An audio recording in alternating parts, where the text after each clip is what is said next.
समृद्धी महामार्गाला जोडणाऱ्या नांदेड जालना मार्गाचे काम रेंगाळल्याने हा रस्ता होणार की नाही अशी शंका उपस्थित झाली आहे। पण काम सुरू असून थोड्या धीम्या गतीने सुरू आहे। मुख्यमंत्र्यांनी विभागाची बैठक घेऊन गुत्तेदाराला काळ्या यादीत टाकण्याची वॉर्निंग दिल्याची प्रतिक्रिया नांदेडचे पालकमंत्री अतुल सावे यांनी दिली।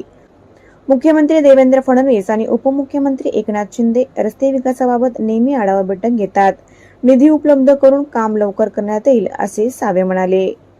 नाही, त्याचं काम चालू आहे, थोडंसं स्लो आहे, पण आम्ही त्याच्यामध्ये मध्ये मुख्यमंत्र्यांनी त्याचा आढावा बैठक घेतली होती आणि त्या बैठकीमध्ये त्यांनी म्हणजे डिपार्टमेंटला आणि इव्हन कॉन्ट्रॅक्टरना थोडंसं वॉर्निंग दिली आहे की जर तुम्ही नाही केलं तर तुम्हाला ब्लॅकलिस्ट करू, त्याच्यामुळे तो लवकर होईल। कारण की तुम्ही बघत असाल सगळे समृद्धी असेल किंवा कुठलाही मार्ग असेल त्याच्यासाठी माननीय देवेंद्रजी फडणवीस साहेब अतिशय त्याच्यामध्ये लक्ष घालतात आणि एकनाथ शिंदे साहेब पण, कारण की MSRDC आणि हे सगळे त्यांच्याकडे डिपार्टमेंट असल्यामुळे नेहमी त्याच्या आढावा बैठक घेऊन त्याच्यासाठी विशेष निधी उपलब्ध करून ते रस्ते पूर्ण तयार करतात।